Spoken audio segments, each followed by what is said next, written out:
This meeting is being recorded. Can everyone see my screen? Can everyone hear me? Lily, you're muted. We can't hear you. Oh, sorry. Can everyone hear me now?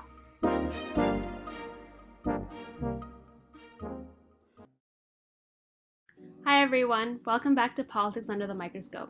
We are here today with Farid Aboharb, who is a graduate student at Rockefeller University currently and recently defended. We are also here with Caitlin Gilbert, PhD, who just finished her doctorate at Rockefeller and has now entered the workforce, working as a journalist.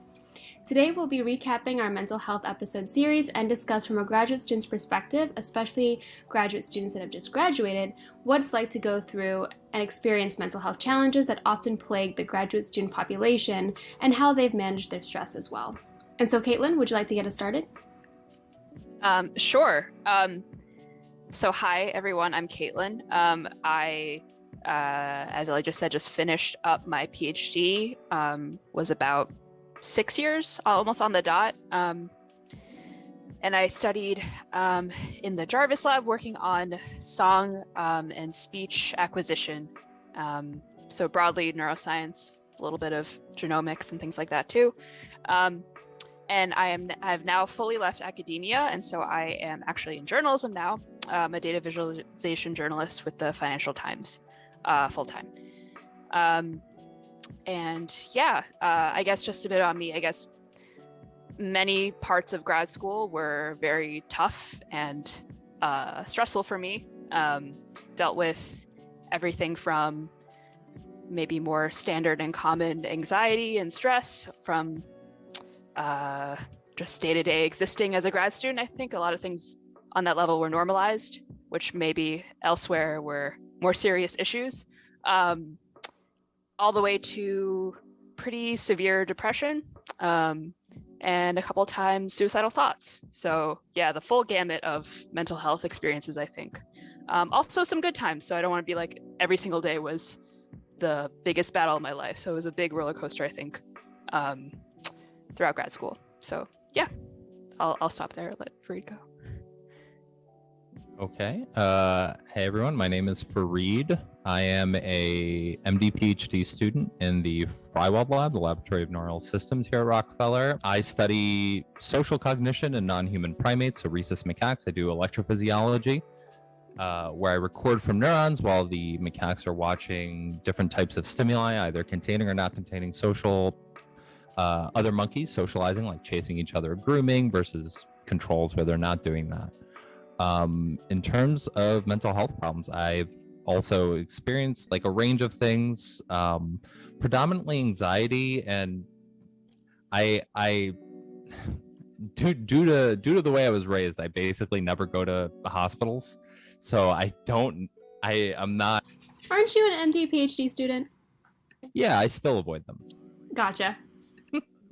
A lot of physicians don't go to the hospital, ironically, except to work. They don't see physicians themselves.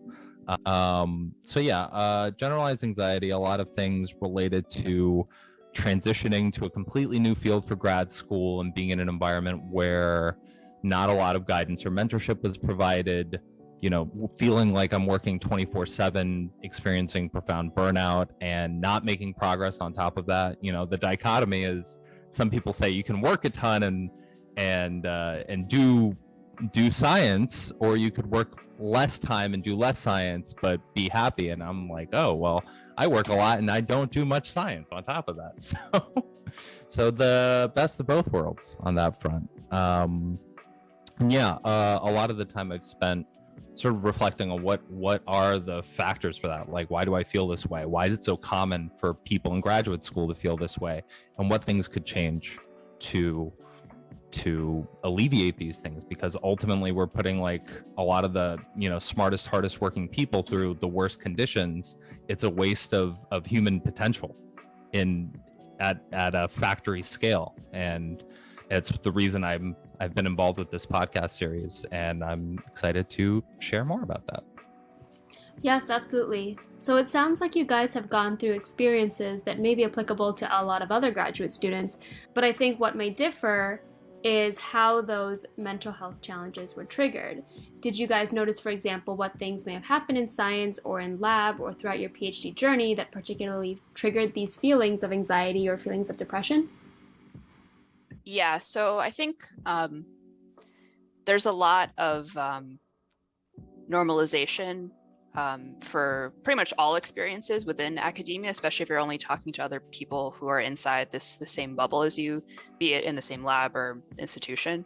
And so I don't think I actually noticed anything was wrong until talking to people that were outside of the lab. So like I come from a group of family and friends that have absolutely nothing to do with science. And so I felt like probably starting in like my second year, early third year of my PhD, I was working kind of all the time on a project that I had zero support on. And I sort of was in my head thinking like, oh, well, this is just what grad school is. Like, I shouldn't complain. Like, I shouldn't worry about it.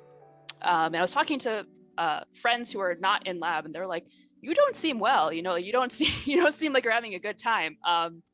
Like, what's up with that? And there was probably like at least a year or so of time where I was just like, well, this is just the way it is.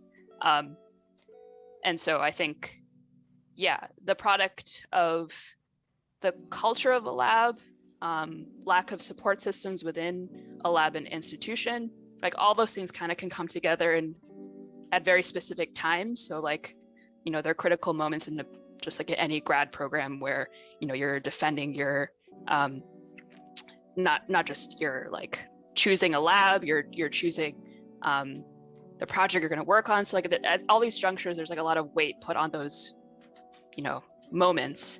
And those moments also tend to be the times where you really need a lot of support and it's often missing. So yeah, I think at the time I kind of didn't really know what was happening. It was really maybe more when it got really extreme and other people had to tell me like, oh, you're not doing great. you should check on this. But even then I felt like, I was making excuses or trying to justify what everyone else was telling me was totally normal. So a lot of times scientists, especially scientists in training, justify or rationalize their challenging experiences and the mental health challenges that come with it by saying that science is inherently difficult.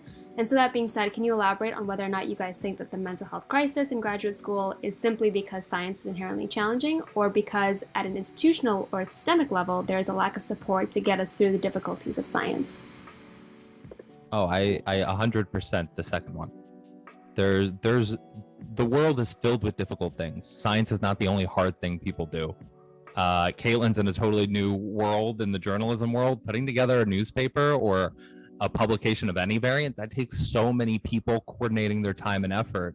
That gets done, right? And I can't help but imagine that the mental health issues in those circumstances are not at the frequency or scale, though I do have some vague notion that in the publishing world, with deadlines being what they are, sometimes there's crunch and things get bad, but they're not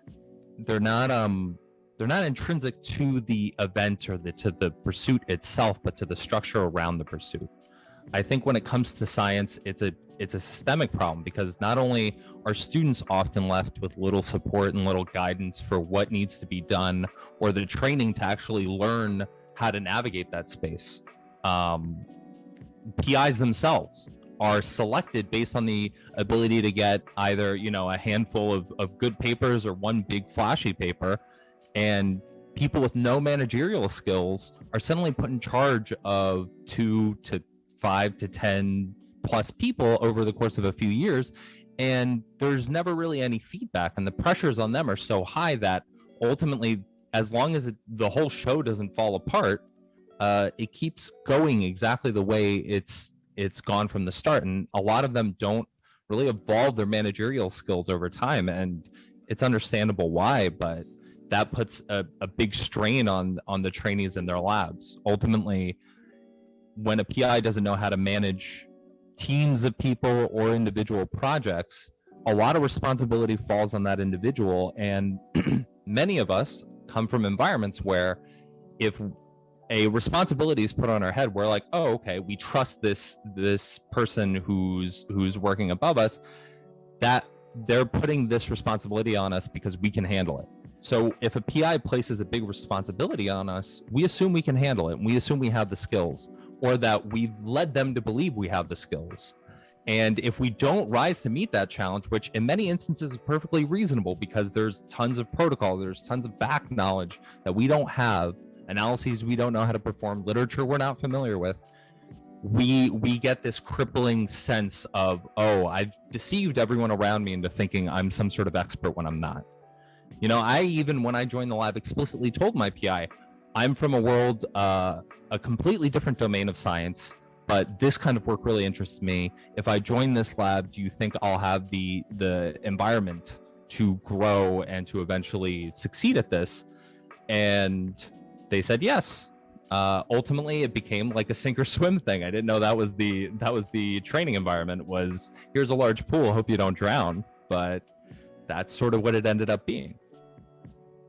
Caitlin, what are your thoughts on this? And also, because Farid mentioned how other places, like in the journalism field, there may be support systems in place. Can you elaborate on what support systems are in place to perhaps help you in your pursuit of journalism or journalistic endeavors? Yeah, just to add one thing off of, because I really like what Farid said about essentially, like, you know, PIs are, there's no threshold of managerial skill you need to, you know, bypass to become a PI. It's just kind of like, if you happen to have good people skills and be a good manager, then it's self-selecting, and then that's great. But that's very much the exception to the norm. I think the main difference I've experienced between, and it was like night and day when I moved from academia into a role in journalism, which I will say has its own share of stuff. But the main number one thing I noticed almost like on day one, which was kind of shocking, was there was like immediately like 3 people that were like, all right, I'm going to be your point person for this thing. If you have an issue, you go to this person. And this is like not, I don't think this is unique to journalism. This is like pretty much most like corporate, any kind of like real job. There's infrastructure in place, like human resources and like a manager pipeline, you set goals, like all these things that are like very generic, like kind of just job words, like don't exist in academia in a structured way, unfortunately. You know, a PI might instill some measures like these things, like, oh, we're gonna check in and see your progress on something, but there's never any system of accountability or, you know, formalized growth metrics of any kind. So I think the problem with most labs that deal with issues with where the structure really doesn't exist is that you have this sort of like institutionalized trauma that just continues over time. PIs come up in a system where that's the norm, right? Like they either struggle a lot or deal with all kinds of stuff, and they're like, well, I'm a PI now, so my lab will have the same sort of stuff, and that's just the way it is. And there's no like external system outside of the lab, let alone internally, to be like, you know, that's maybe not the best way to handle things. I really do think like most of the kind of extreme issues with academia is that there really is no formal accountability system, especially on the PI level. I'm not talking about even like tenure or anything, but PIs are kind of like untouchable in many institutions. And so as the people who hold essentially all the power in a system like a lab or in an institution in general, like nothing will change, right? So and in really corporate setting, and in my experience in journalism too, like there are direct consequences if their employees fail, whereas that just doesn't exist in academia. If students fail, if postdocs fail, you know, maybe someone will say something about you, but so long as the lab is putting out papers, able to get funding, you know, everything else is collateral. Caitlin, Farid, thank you guys so much for everything you've shared with us so far. So kind of switching gears, because we've heard quite a bit about what you guys have been through, and naturally, you know, we feel a lot of empathy for everything that you've felt, and we don't want anybody else to obviously feel that way and to have better support systems. So as a really broad approach. There are always policy approaches, and we know those aren't always perfect, and they kind of come down to states, institutions, et cetera. But during the pandemic, the House actually passed HR 721, and that's the Mental Health Services for Students Act of 2021. So basically, it's like sort of creating better outreach, better mental health services for students in schools. Naturally, this is like for school-aged children, so people under 18. And the amazing thing about this bill is that it provides resources and support for adolescents, at a level which targets systemic and individual causes of duress, because we've talked about both of those. Grad school and undergrad are obviously totally different. And I do think that maybe there's not as much oversight as there could be at the graduate level, because maybe not as many people attend that, right? Everybody has to attend 5th grade, 10th grade, whatever. So how do we need to reevaluate and assess our current structures at the upper educational level to reflect the systemic element of this issue? Because you guys have talked quite a bit about that so far. I saw something very insightful recently on Twitter where it was tying basically the climate crisis to saying like this will continue until there is a cost to polluting. As long as polluting's free, nobody's going to stop doing it. I think something similar needs to go on in NIH funding when it comes to mentorship. Obviously, the devil's in the details for this, but you can have an endocrinologist on every corner. If every other corner has a McDonald's on it, those physicians aren't going to stop the diabetes. Like, ultimately, we can have all the mental health services available to graduate students as much as we want, but if the system that's generating those problems is still in place, then we're just gonna it's a band-aid, right? It's like an ounce of prevention is worth a pound of cure. We shouldn't be focused on curing these things. Obviously, people with the problems need, cures are good, but at a systemic level, relying on cure is a bad move. Preventative health is far better. So if I had to propose something, it would be tying some method of getting a read on how labs treat their people. Are they going on to the next stage of the career that they're looking to get when they initially come in? Are they regularly feeling like they're doing well? I can't imagine what the system would look like, because obviously, having students directly write things would be problematic because PIs might retaliate if they write bad things, ironically. But yeah, ultimately it needs to be tied to funding. Ultimately, government employees are public servants, and PIs who get tons of NIH money should more see themselves as shepherds of that money and public servants who are using those funds to help solve public problems. And one of the roles needs to be to train subsequent generations of scientists. So until there is some tracking for how PIs are treating students and consequences for those treatments being bad, also at the postdoc level, either at the institution, where if many students are reporting problems to the dean's office, for instance, maybe a PI doesn't need to have graduate students anymore. For fellowships, if a institution is not sending graduate students to a lab, then maybe that should be a sign that institutions shouldn't be giving that lab more funding. There are things, but ultimately at the end of the day, there needs to be a feedback mechanism. Like Caitlin mentioned, these systems rely on feedback. But yeah, ultimately there needs to be consequences and rewards for behaving correctly or poorly.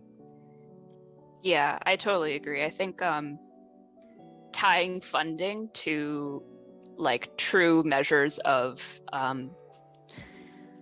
mentees' well-being beyond, what API writes about their mentorship, which I think is hilarious. I think HHMI actually has tried to do some work in this, at least on paper, being like, hey, like, if you want to have HHMI funding, like, tell us about what you're doing as a mentor and like what you're doing for outreach, which I always find great, because that's always the window of time where after 5 years of being in a lab, I suddenly hear from my PI asking about what I want to do after I leave.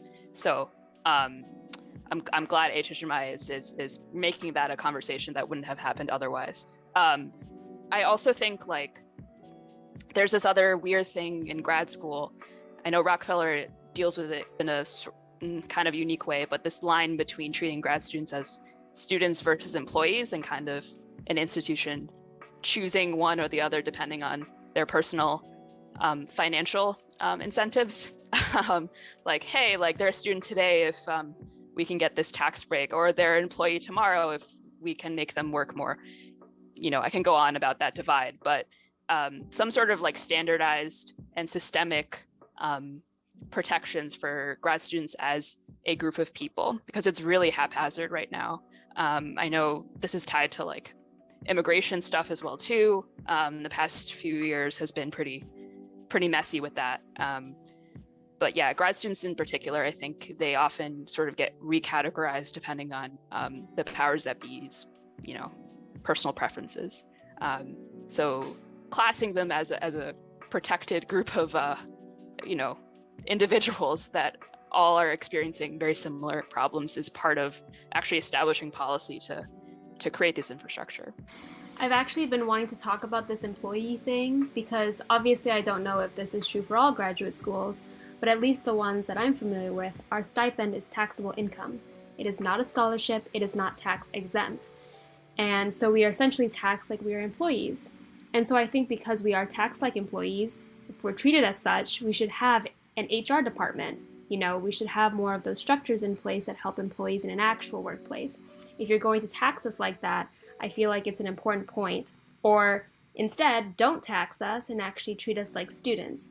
I feel like it can go both ways, and it can benefit us if we actually frame it in that context. But go ahead, Farid. One other thing at the systemic level, I think, is when it comes to graduate students, we are exceptionally tied to our labs in ways that few other employees of any variant are. So if you're in a lab and you spent, let's say, 3 or 4 years there, if you want to leave, in a lot of ways, you don't have anything to show for it. As an employee somewhere else, if you work at a job for 3 or 4 years and the job is bad, it's perfectly normal to leave. And you've been paid, you have maybe a letter of reference, etc. But in graduate school, you are, as soon as you begin, you have to make that choice of, okay, things have gotten bad. Have they gotten so bad that I'm willing to throw out the last 2 or 3 years of my life? Can I just tolerate it? I think a lot of instances of abuse stem from the unsavory alternatives, right? As graduate students, once we're in somebody's lab, it's a tremendous sunk cost to leave the lab. And on top of the scientific side of things, oftentimes the major contributor to where we can go next is the PI themselves, right? They have to write you a letter of recommendation. So it sets up a system where this PI has total and unmitigated power over your destiny, basically, for the next couple of years. And if you stay in academia, for longer still, because oftentimes you need to go back to them for letters of recommendation. So this also, I think, ties into these systematic problems where the power imbalance is very dramatic between a PI and their students and trainees. I think that's a particularly serious challenge, of course, and maybe something that we have to evaluate as we look at academia. But I appreciate both of you, of course, we all do, for your perspectives on this, because it is a pretty serious problem. It's pretty extensive, and there need to be more people who really discuss it, talking about these challenges, talking about the fact that it's okay to be anxious if you're going into lab, or why are you anxious? How do we get to the bottom of that? Is it individual? Is it systemic? How do we actually target both of these things in a way that we don't have more kids leaving grad school, that we have more people who are energized and excited, especially about pursuing PhDs in science, and they don't pursue them with this fear that I'm going to hate it by the time I finish it, right? I think it really changes your opinion if you hate something the entire time you're studying it and then you make it to the end, right? You have this jaded opinion of it, and we don't want more of those. We want more scientists. We want to see more people, frankly, who are healthy, happy scientists in society. We don't want people saying, I had to endure this, you need to endure it too, right? We really need to get to the root of that. And it's not always individual. Sometimes it is systemic or vice versa. So thank you guys so much for all that you've shared with us. And, hopefully we can see some things change, maybe at a more localized level, school to school. Maybe we can see things change in terms of legislation, or at least given legislation that we can sort of use as a baseline to modify other places. Yeah, I think that this was a really great discussion. I think one final question to end this episode on is really, what advice do you have for current graduate students who may be experiencing the challenges that you guys have gone through? What can students like us really do to manage our stress or to actually enact change? I think it does depend on your institution and like what already exists there. I know outside of Rockefeller, I've had friends who there's power in numbers, and so as a community, like, students can come together and advocate for what they deserve. So whether or not that's like full-on unionization, or it's literally just like, I know at Rockefeller there was a big effort done just to have a sexual harassment survey done. So I'm like 100% supportive of advocacy, but there is power in numbers. I 100% agree with everything Caitlin said. In addition to some of the things about how to stay well as an individual, I would say look to people who have been through the experience you're going through and talk to them and realize that you're not alone. I think that's what a lot of things boil down to, is the catastrophic thinking that starts to brew in our heads. Is like we're uniquely dumb or ill-positioned or anything like that. And the truth is, whatever we're experiencing, others have experienced it and they can help us through it, or at least shine a light on the path that we're heading down. There's also, I'm sort of a like junkie for internet advice. So one company that produces things that's specifically related to grad school is this site called ithinkwell.com.au.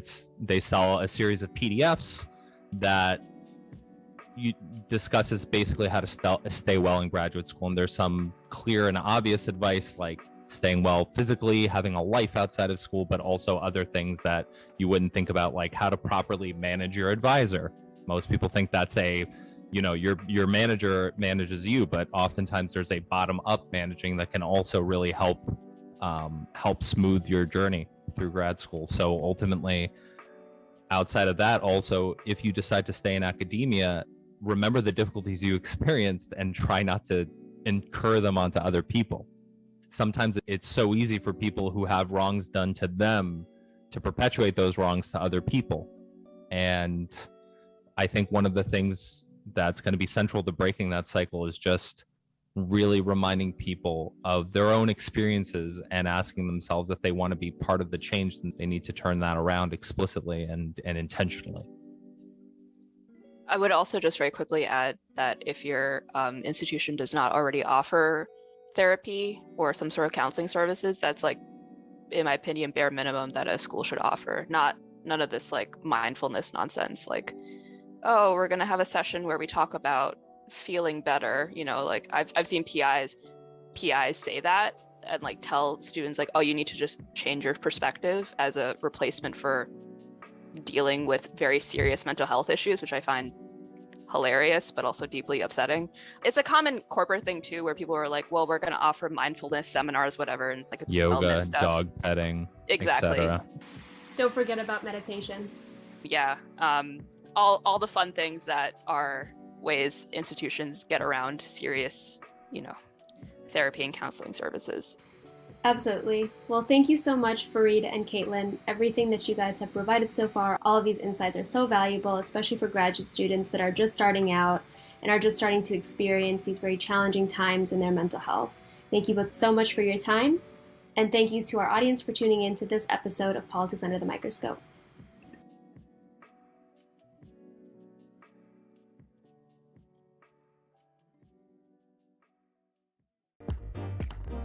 Nina, you've disabled screen sharing.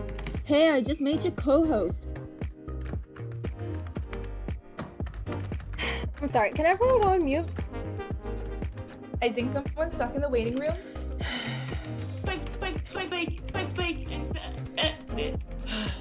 You're breaking up again, Ellie.